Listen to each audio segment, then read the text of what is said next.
जय हिंद दोस्तों, कैसे सभी लोग। उम्मीद करता हूँ सभी मस्त होंगे, अपने शिक्षण कार्य में व्यस्त होंगे। स्वागत आप सभी का सीटेट जुलाई 2025 के एग्जाम में। और आज हम करने वाले हैं सामाजिक विज्ञान या हिस्ट्री के मोस्ट और इम्पॉर्टेंट क्वेश्चन, जो कि आज से क्लास शुरू हो रही है जुलाई 2025 के। अगले जो सीटेट होगा वह जुलाई में होगी, तो क्लास आज से शुरू है। क्लास बहुत ही महत्वपूर्ण है। चैनल पर जो भी नए हैं चैनल को सब्सक्राइब कर लीजिए। चलिए क्लास को स्टार्ट करते हैं। पहला क्वेश्चन है, रमाबाई जो महिला शिक्षा की योद्धा थीं, कभी स्कूल नहीं गई, फिर भी उन्हें पंडिता की उपाधि दी गई क्योंकि वे संस्कृत पढ़ना लिखना जानती थी, जो एक बहुत बड़ी उपलब्धि थी, क्योंकि उनके समय में महिलाओं को इस प्रकार का ज्ञान अर्जित करने की अनुमति नहीं थी। सेकंड ऑप्शन है, उन्होंने महिला शिक्षा को बढ़ावा देने के लिए पुणे के पास खेड़ा गांव में एक मिशन स्थापित किया। थर्ड ऑप्शन है, उनके मिशन ने विधवाओं और गरीब महिलाओं को न केवल पढ़ने लिखने के लिए प्रोत्साहित किया, अपितु व्यावसायिक कुशलताओं की सहायता से स्वावलंबी होने की शिक्षा भी दी। फोर्थ ऑप्शन है, उन्होंने अपने माता पिता से पढ़ना लिखना सीखा। कौन सा ऑप्शन करेक्ट होगा? तो ऐसे बताइए, इन चारों ऑप्शन में से कौन सा ऑप्शन राइट है?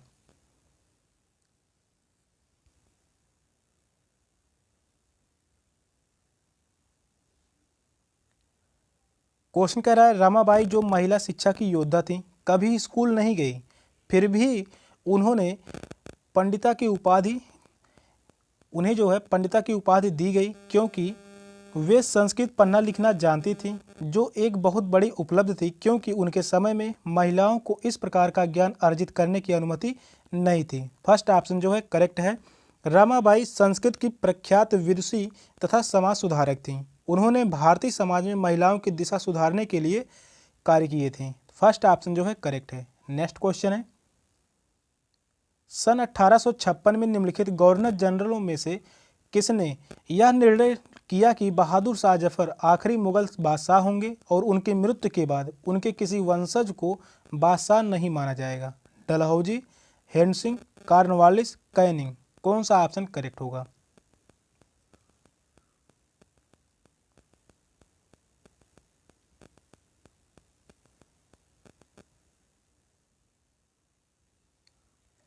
तो इस क्वेश्चन का राइट आंसर होगा ऑप्शन डी। फोर्थ ऑप्शन जो है करेक्ट है, कैनिंग। लॉर्ड कैनिंग ने यह निर्णय लिया कि बहादुर शाह जफर की मृत्यु के पश्चात उसके किसी वंशज को मुगल बादशाह नहीं माना जाएगा। नेक्स्ट क्वेश्चन है, औपनिवेशिक शिक्षा पर गांधी जी के विचारों के संबंध में निम्नलिखित कथनों में से कौन सा कथन गलत है? पूछा है, वह कौन सा कथन है जो गलत है? पश्चिमी शिक्षा में जीवन के अनुभवों और व्यावहारिक ज्ञान की अपेक्षा पाठ्य पुस्तकों पर अधिक बल दिया गया। सेकंड ऑप्शन है, अंग्रेजी शिक्षा ने पढ़ने और लिखने की अपेक्षा मौखिक ज्ञान पर अधिक बल दिया। अंग्रेजी में दी जा रही शिक्षा ने भारतीयों को अपने सामाजिक परिवेश से काट दिया।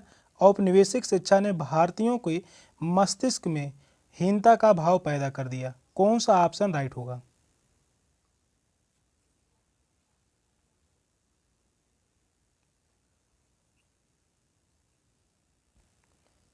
औपनिवेशिक शिक्षा पर गांधी जी के विचारों के संबंध में वह कौन सा कथन है जो गलत है? गलत कथन होगा, अंग्रेजी शिक्षा ने पढ़ने और लिखने की अपेक्षा मौखिक ज्ञान पर अधिक बल दिया। यह बात जो है गलत है। सेकंड ऑप्शन जो है करेक्ट होगा। यह कहना गलत होगा कि अंग्रेजी शिक्षा में पढ़ने लिखने की अपेक्षा मौखिक ज्ञान पर अधिक बल दिया जाता है। सेकंड ऑप्शन जो है करेक्ट है। नेक्स्ट क्वेश्चन है, 1857 के विद्रोह के तत्काल बाद ब्रिटिश सरकार की प्रशासनिक नीतियों में आए परिवर्तनों के संदर्भ में निम्नलिखित दो कथनों पर विचार कीजिए। कथन पहला कह रहा है, ब्रिटिश संसद ने 1858 में एक नया कानून पारित किया और ईस्ट इंडिया कंपनी के सभी अधिकार ब्रिटिश साम्राज्य के हाथों में सौंप दिए। सेकंड कथन कह रहा है, यह तय किया गया कि सेना में भारतीय सिपाहियों का अनुपात बढ़ाया जाए तथा यूरोपीय सिपाहियों की संख्या कम किया जाए। सही विकल्प चुनिए। पहला ऑप्शन कह रहा है ए गलत है, बी सही है। ए बी दोनों सही हैं, ए और बी दोनों गलत हैं। ए सही है, बी गलत है। कौन सा ऑप्शन राइट होगा?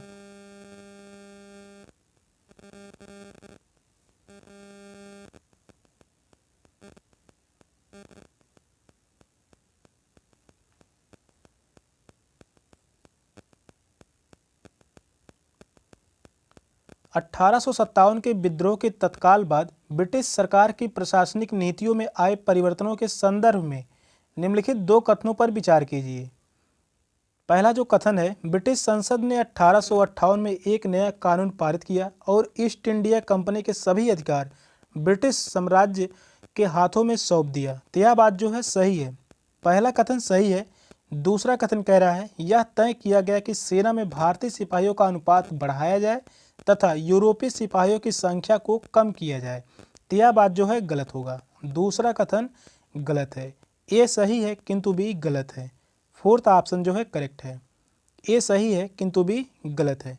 1857 के विद्रोह के तत्काल बाद ब्रिटिश सरकार की सभी प्रशासनिक नीतियों में परिवर्तन आ गया। ब्रिटिश सरकार ने ईस्ट इंडिया कंपनी के सभी अधिकारों को अपने हाथों में ले लिया। नेक्स्ट क्वेश्चन है, दक्षिण भारत में नमक सत्याग्रह के एक वयोवृद्ध राष्ट्रवादी नेता निम्नलिखित में से कौन थे? पोट्टी श्रीरामुलु, महात्मा गांधी, श्री राजगोपालाचारी, सरदार वल्लभ भाई पटेल। कौन सा ऑप्शन करेक्ट होगा?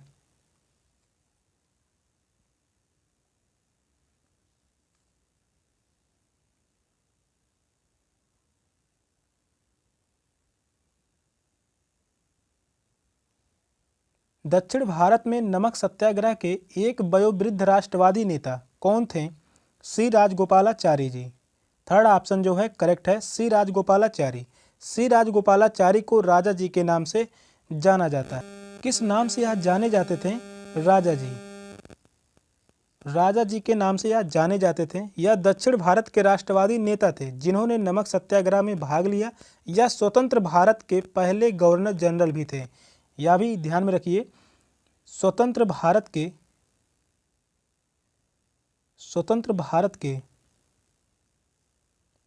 पहले गवर्नर जनरल भी यही थे। सी राजगोपालाचारी जी स्वतंत्र भारत के पहले गवर्नर जनरल भी थे। थर्ड ऑप्शन जो है वह करेक्ट है। नेक्स्ट क्वेश्चन है, ज्योतिबा राव फूले ने अपनी पुस्तक गुलामगिरी को निम्नलिखित में से किन्हें समर्पित किया? उन अमेरिकियों को जिन्होंने गुलामों को मुक्ति दिलाने के लिए अमेरिकी गृह युद्ध में भाग लिया, उन महिलाओं को जिन्होंने ब्रिटेन में नारी मताधिकार आंदोलन में भाग लिया, उन भारतीय सैनिकों को जो द्वितीय विश्व युद्ध में मारे गए थे। फोर्थ ऑप्शन है उन भारतीयों को जिन्होंने भारतीय स्वाधीनता संग्राम में भाग लिया। कौन सा ऑप्शन करेक्ट होगा?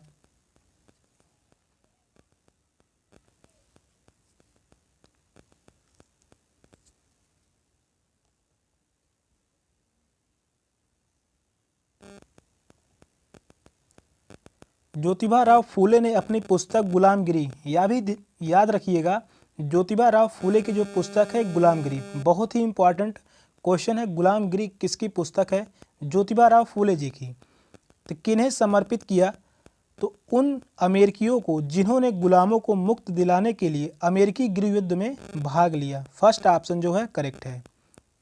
ज्योतिबा राव फूले ने अपनी पुस्तक गुलामगिरी अमेरिका के उन लोगों को समर्पित की जिन्होंने वहां के गुलामों को मुक्त दिलाई। नेक्स्ट क्वेश्चन है, भारत में उच्च न्यायालयों के संबंध में दिए गए दो कथन पर विचार कीजिए। पहला कथन कह रहा है उच्च न्यायालय राज्य सरकारों के अंतर्गत आते हैं और उनकी ओर से ही कार्य करते हैं। सेकंड कथन कह रहा है उच्च न्यायालयों के सभी न्यायाधीशों की नियुक्ति राज्य के मुख्यमंत्री के साथ साथ विचार विमर्श करने के बाद भी की जाती है। सही विकल्प चुने।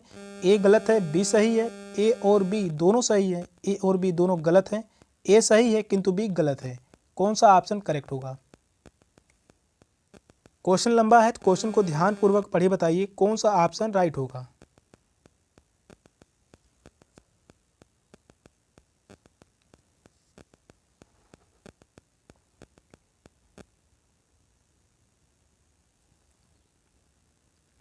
क्वेश्चन कह रहा है भारत में उच्च न्यायालयों के संबंध में दिए गए दो कथनों पर विचार कीजिए। उच्च न्यायालय राज्य सरकार के अंतर्गत आते हैं और उनकी ओर से ही कार्य करते हैं। तो यह बात जो है गलत है, उच्च न्यायालय राज्य सरकार के अंतर्गत नहीं आते हैं। सेकंड कथन कह रहा है उच्च न्यायालयों के सभी न्यायाधीशों की नियुक्ति राज्य के मुख्यमंत्री के साथ विचार विमर्श करने के बाद की जाती है। तो यह भी जो है गलत होगा। सर्वोच्च या उच्च न्यायालय स्वतंत्र संस्थाएं हैं, ये राज्य सरकार के अंतर्गत नहीं आते और ना ही उनकी ओर से कार्य करते हैं। दोनों ही कथन गलत है। तो इस क्वेश्चन का जो राइट आंसर होगा ऑप्शन सी, ए और बी दोनों गलत हैं। थर्ड ऑप्शन जो है वह करेक्ट है। नेक्स्ट क्वेश्चन है, निम्नलिखित मुद्दों में से कौन सी मद कैलिको के नाम से जानी गई जिसे पुर्तगाली भारत से यूरोप ले गए? सूती कपड़े, मसलिन यानी मलमल, फुटकर माल या मसाले? कौन सा ऑप्शन करेक्ट होगा?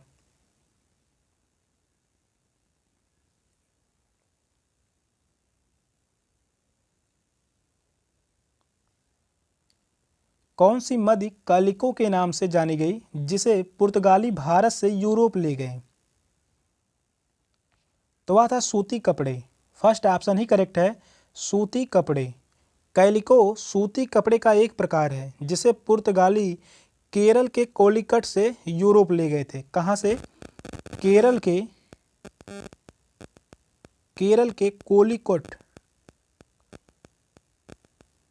के कालीकोट से यूरोप ले गए थे। फर्स्ट ऑप्शन जो है करेक्ट है। नेक्स्ट क्वेश्चन है, एक शिक्षक अनुभव करता है कि उच्च प्राथमिक स्तर पर विषय का भार बहुत है।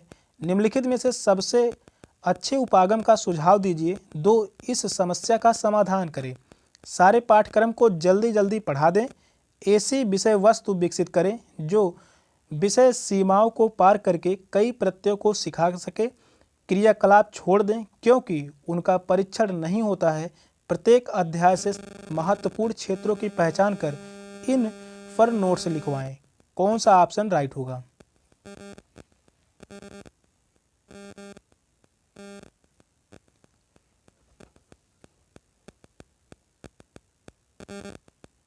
एक शिक्षक अनुभव करता है कि उच्च प्राथमिक स्तर पर विषय का भार बहुत है। सबसे अच्छे उपागम का सुझाव दीजिए जो इस समस्या का समाधान कर सके। ऐसी विषय वस्तु विकसित करें जो विषय सीमाओं को पार करके कई प्रत्ययों को सिखा सके। सेकंड ऑप्शन जो है वह करेक्ट है। नेक्स्ट क्वेश्चन है, अधिक गहराई में स्थित खनिज निक्षेपणों तक पहुंचने के लिए गहरे छिद्र बनाए जाते हैं। इस प्रकार के खनन को क्या कहा जाता है? कूपकी खनन, प्रवेधन खनन, उत्खनन, विवरित खनन? कौन सा ऑप्शन करेक्ट होगा?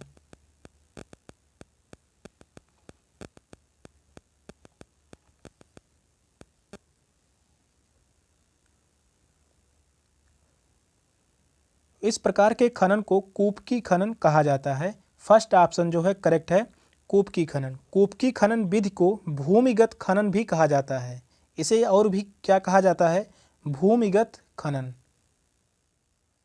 भूमिगत खनन भी कहा जाता है। इस विधि का प्रयोग उन खनिजों के लिए किया जाता है जो अत्यधिक गहराई में स्थित होते हैं। नेक्स्ट क्वेश्चन है, लद्दाख में पाए जाने वाला यूरेनियम एक उदाहरण है संभाव्य संसाधन का, भंडार संसाधन का, निक्षेप संसाधन का, वास्तविक संसाधन का? कौन सा ऑप्शन करेक्ट होगा? लद्दाख में पाया जाने वाला यूरेनियम एक उदाहरण है या किसका उदाहरण है?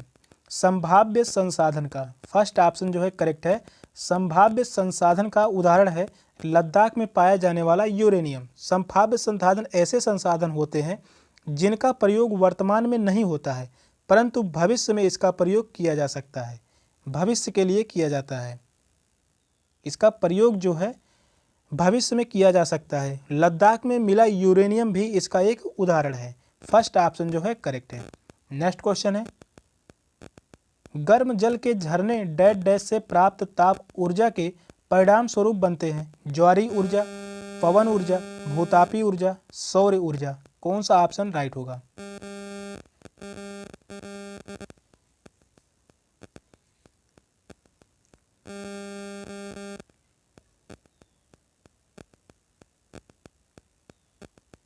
गर्म जल के झरने भूतापी ऊर्जा से प्राप्त ताप ऊर्जा के परिणाम स्वरूप बनते हैं। थर्ड ऑप्शन जो है करेक्ट है। भूतापी ऊर्जा पृथ्वी के संग्रहित ताप से प्राप्त किया जाता है।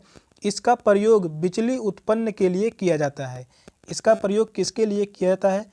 बिजली उत्पन्न के लिए किया जाता है। बिजली उत्पन्न के लिए इसका प्रयोग जो है किया जाता है। भारत में इसका संयंत्र हिमाचल प्रदेश के माणिकर्ण और लद्दाख में पूमा घाटी में स्थित है। कहाँ कहाँ पर यह प्लांट लगाए गए हैं? हिमाचल प्रदेश में, हिमाचल प्रदेश के माणिककरण शहर में। और दूसरा जो लगाया गया है लद्दाख के पूमा घाटी, लद्दाख के पूमा घाटी। थर्ड ऑप्शन जो है करेक्ट है, भूतापी ऊर्जा। नेक्स्ट क्वेश्चन है, संसार में प्रचलित रोपण कृषि की सही विशेषता का चयन निम्नलिखित में से कीजिए। इसमें प्रति एकड़ उपज कम होती है, या वाणिज्यिक प्रकार की कृषि है जो विस्तृत क्षेत्रों पर की जाती है। इस प्रकार की कृषि में भूमि का गहन उपयोग करने के लिए कृषक अपने पूरे परिवार के साथ लगा रहता है। यह कृषि मध्य अक्षांशों के आंतरिक अर्ध शुष्क प्रदेशों में की जाती है। कौन सा ऑप्शन करेक्ट होगा?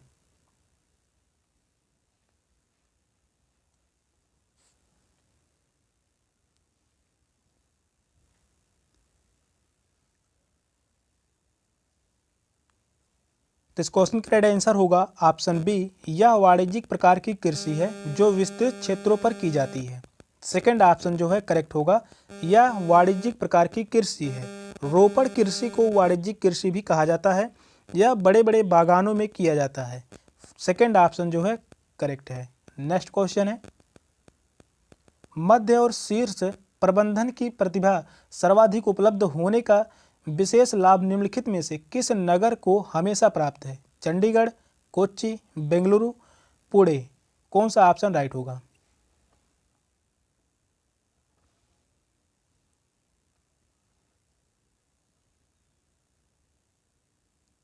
मध्य और शीर्ष प्रबंधन की प्रतिभा सर्वाधिक उपलब्ध होने का विशेष लाभ किस नगर को हमेशा प्राप्त है? तो वह है बेंगलुरु, बेंगलुरु या बेंगलोर। थर्ड ऑप्शन जो है करेक्ट है।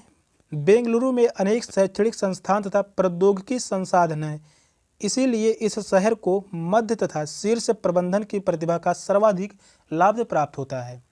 थर्ड ऑप्शन जो है करेक्ट है। नेक्स्ट क्वेश्चन है, राज्य की विधायिका अंग से अभिप्राय है नागरिकों द्वारा निर्वाचित प्रतिनिधि, देश का प्रत्येक नागरिक, कानून लागू करने के लिए उत्तरदायी नौकरशाह, सर्वोच्च न्यायालय के न्यायाधीश। कौन सा ऑप्शन राइट होगा?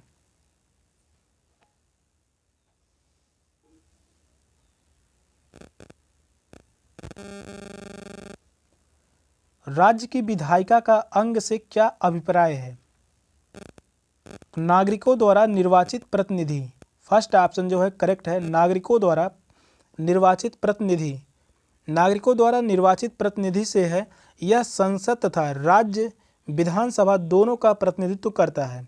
किसका? संसद तथा राज्य विधानसभा का दोनों का प्रतिनिधित्व करता है। फर्स्ट ऑप्शन जो है करेक्ट है। सेशन का लास्ट क्वेश्चन था। क्वेश्चन कैसे लगे कमेंट में जरूर बताइएगा। चैनल पर नए हैं, चैनल को सब्सक्राइब कर लीजिए। मिलते फिर अगली क्लास में, तब तक के लिए बाय बाय, टेक केयर, जय हिंद।